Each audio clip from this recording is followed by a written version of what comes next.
मैं नरेंद्र मोदी हूं, मेरी सरकार पिछले 10 वर्षों से भी ज्यादा से चल रही है और मेरी सरकार इतनी कमजोर है, इतनी बेकार है, इतनी लचर है, जिसको कुछ नहीं आता करना।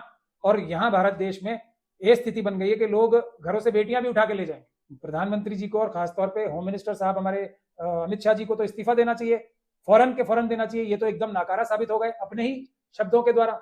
10 साल बाद भी अगर वो ये स्थिति है भारत देश की कि ये बेटी उठा के ले जाएंगे, तो जिम्मेदार कौन है? मोदी जी, अमित शाह जी, यही तो लोग जिम्मेदार हैं। नहीं, कोई भी सेफ नहीं है ना जब प्रधानमंत्री जी खुद इस बात को, ये तो एक तरह से इकबाल जुर्म है, मतलब ये तो कन्फेशन है ना कि भाई मैं इस लायक नहीं हूं कि बेटियों को बचा सकूं। मैं प्रधानमंत्री हूं, 10 साल से ज्यादा हो गए, मगर मेरी सरकार और मैं स्वयं बिल्कुल नकारा है। आज भी बेटियों के उठ जाने तक का खतरा मौजूद है। ये रही वो किताब, इसमें साफ तौर पे लिखा है जो इस प्रकार के नफरती भाषण देंगे, जो धर्म किसी एक धर्म विशेष, किसी एक जाति विशेष, किसी एक जबान के खिलाफ अगर बोलेंगे इस प्रकार से, तो उस इलेक्शन में जो भी व्यक्ति कैंडिडेट खड़ा हुआ है उसका इलेक्शन कैंसिल किया जा सकता है। जिस प्रकार से यूपी के मुखिया ये कहते हैं कि बटोगे तो कटोगे, उसी प्रकार से आप हेमंत बिस्वा शर्मा का बयान सुने होंगे। नरेंद्र मोदी भी आप मंगलसूत्र और मुद्रा से निकल करके आप कह रहे हैं कि ये लोग बेटी को ले जाएंगे। आप कैसे देखते हैं सुप्रीम कोर्ट के वकील ने, क्या लगता है चुनाव आयोग को इस पे कोई एक्शन लेना चाहिए? ये चुनाव आयोग के बारे में बहुत सारे लोग ये बात कह रहे हैं कि चुनाव आयोग अब एग्जिस्ट ही नहीं करता, बल्कि एक सबसे बड़ा वोटों का चोर हो गया, क्योंकि वो चोरी करने की मशीनें भारतीय जनता पार्टी और आरएसएस की मदद करने के लिए इस्तेमाल करता है पूरे देश में। और किसी भी तरह से चाहे कोई बड़ी से बड़ी पार्टी की भी कोई भी ऑब्जेक्शन करे तो उसको एकदम छोटे बच्चे की तरह झिड़क के भगा देता है, और वो कोई भी पार्टी हो वो उसका सही तरीके से जवाब भी नहीं दे पाती। तो ये तो चुनाव आयोग का आचरण और चाल चरित्र और चेहरा हो गया। तो उससे ये उम्मीद करना कि वो मोदी जी के खिलाफ, यानी कि वो व्यक्ति जिन्होंने सुप्रीम कोर्ट की जजमेंट को एकदम रिजेक्ट करके और चुनाव आयोग को नियुक्त करने की जो सुप्रीम कोर्ट के आदेश थे उसको निरस्त करके अपने आप सरकार के नुमाइंदे को, बीजेपी और आरएसएस के नुमाइंदे को मेंबर इलेक्शन कमीशन के बनाने का काम जो करना शुरू किया, तो उसके बाद से चुनाव आयोग के बारे में तो जितने भी लोग समझदार हैं उन्होंने बात करनी ही बंद कर दी है। अब ये काम तो अपोजिशन पार्टीज का रह गया है और भारत के जो सिविल सोसाइटी है और जनता है उसका रह गया है कि वो अदालत के माध्यम से और चुनाव आयोग के खिलाफ भी और भारतीय जनता पार्टी के को एक ही स्फेयर में रख के उनके खिलाफ कानूनी कार्रवाई करने का काम करे। वरना चुनाव आयोग से कुछ भी उम्मीद करना बिल्कुल ही नासमझी का काम है, क्योंकि जिस तरीके से भारतीय जनता पार्टी एनडीए के लोग हर एक चुनाव में जो बातें करते हैं, वो चुनाव आयोग के जो रिप्रेजेंटेशन ऑफ पीपल्स एक्ट है उसके धारा 100 और धारा 123 में वो करप्ट इलेक्टोरल प्रैक्टिस है, यानी कि वो गैर कानूनी चुनाव के अंदर गैर कानूनी काम करना है। साफ तौर पे बीजेपी के बड़े बड़े नेताओं के भाषण, नफरती भाषण पे कैसे अंकुश लगेंगे सर? मैं तो बता रहा हूँ ना आपको कि धारा 123 है रिप्रेजेंटेशन ऑफ पीपल्स एक्ट की, ये रही वो किताब, इसमें साफ तौर पे लिखा है जो इस प्रकार के नफरती भाषण देंगे, जो धर्म किसी एक धर्म विशेष, किसी एक जाति विशेष, किसी एक जबान के खिलाफ अगर बोलेंगे इस प्रकार से, तो उस इलेक्शन में जो भी व्यक्ति कैंडिडेट खड़ा हुआ है उसका इलेक्शन कैंसिल किया जा सकता है। लेकिन चुनाव आयोग ये काम नहीं करेगा, मैं आपको पहले बता चुका हूं। इसलिए अपोजिशन पार्टीज को और सिविल सोसाइटी के लोगों को और आम नागरिकों को अदालत की मदद से, और उससे भी बड़ी बात है पीसफुल प्रोटेस्ट करके इन लोगों को सजा दिलाने का, इनके इलेक्शन निरस्त कराने का और जेल भिजवाने का काम करना पड़ेगा। लेकिन जिस तरीके से सर आपने देखा कि बहराइच में कई दिनों तक हिंसा भड़की रही, आप देख रहे हैं जिस प्रकार से असम के मुख्यमंत्री हैं झारखंड में अपने बयान में जहर उगलते हैं, वही यूपी के मुखिया कहते हैं कि बटोगे तो कटोगे। नरेंद्र मोदी जी प्रधानमंत्री, वो कहते हैं कि ये लोग बेटी ले जाएंगे। देश के प्रधानमंत्री की ऐसी भाषा हो सकती है क्या?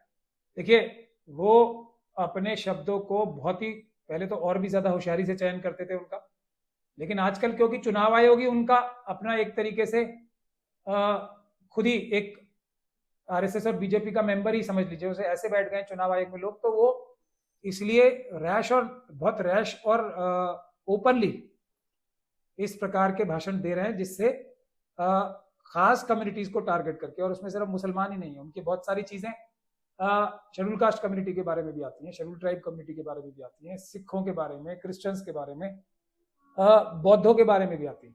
तो ये जो बात कहते हैं वो सिर्फ कह तो रहे हैं बटोगे तो कटोगे, लेकिन वो नफरत पैदा करने के लिए कर रहे हैं। और इसको ढूंढना, इसको सजा दिलवाना कोई ज्यादा मुश्किल नहीं है फिर भी, क्योंकि साफ जाहिर है क्या मैसेज वो देना चाहते हैं, किस कम्युनिटी के प्रति या किस कास्ट के प्रति वो ये मैसेज देना चाहते हैं, ये बात जग जाहिर है। और उस जग जाहिर चीज को देखिए, दोनों को कॉन्स्पिरेसी को मिला के देखना पड़ेगा। मोदी जी ने एक बयान दिया, उसके बाद जो उनके जो कार्यकर्ता हैं सोशल मीडिया पे हो या दूसरी जगहों, वो डायरेक्ट नाम लेकर एक कम्युनिटी का नाम या कास्ट के लोगों का नाम लेके बोलते हैं कि वो लोगों से कटोगे, और एक खास कम्युनिटी को वो इकट्ठा होने की बात करते हैं ताकि दोनों में नफरत पैदा हो। तो इसकी पूरी कॉन्स्पिरेसी को समझने के लिए ना सिर्फ मोदी जी का बयान, हेमंत बिस्वा शर्मा जी का बयान, योगी जी का बयान ही पढ़ा जाएगा, बल्कि इनके साथ साथ जो इनके कार्यकर्ता हैं वो क्या बोलते हैं, दोनों को मिला के जब पढ़ा जाता है तो इनके खिलाफ सीधे सीधे आपराधिक कार्रवाई बनती है। और ये सभी जो है भारतीय जनता पार्टी के 40 जो स्टार कैंपेनर्स होते हैं उनके मेंबर्स हैं, ये स्टार कैंपेनर्स हैं। तो इसलिए भारतीय जनता पार्टी के सभी जितने भी कैंडिडेट्स हैं, इन भाषणों की वजह से ही उनके जो इलेक्शन है वो निरस्त किए जा सकते हैं, रद्द किए जा सकते हैं, और उनको सजा भी हो सकती है, मोदी जी को भी, हेमंत बिस्वा शर्मा साहब को भी, और योगी जी को भी।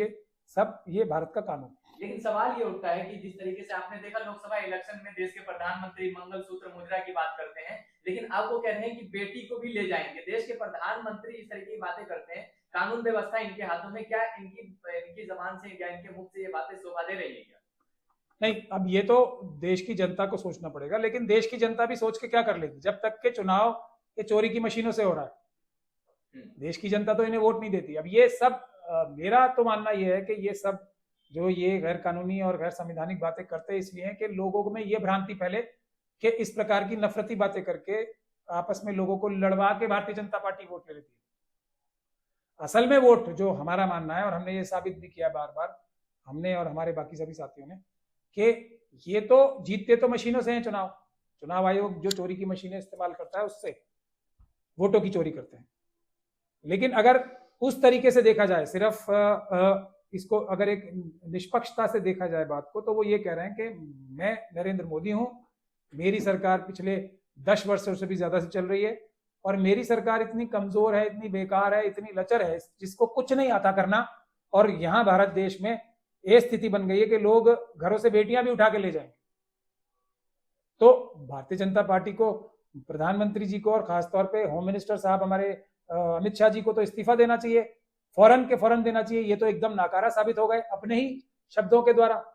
10 साल बाद भी अगर वो ये स्थिति है भारत देश की कि ये बेटी उठा के ले जाएंगे, तो जिम्मेदार कौन है? मोदी जी, अमित शाह जी, यही तो लोग जिम्मेदार हैं। फिर महाराष्ट्र में भी सरकार उन्हीं की थी, महाराष्ट्र में जाकर के बोल रहे हैं, इस तरह की बातें कर रहे हैं। मैं महाराष्ट्र की सरकार की बात छोड़ दीजिए, अगर ये देश का प्रधानमंत्री 10 साल के बाद भी, जो हमारे अपने आप को ओजस्वी प्रधानमंत्री बताते हैं, 10 साल के बाद भी देश में ये स्थिति है, इतनी भयावह स्थिति है, तो ये बताते हैं, तो फिर इनको प्रधानमंत्री रहने का या किसी को भी इनको एक भी वोट देने का क्या मतलब है? खुद बीजेपी के लोगों को इन्हें वोट नहीं देना चाहिए।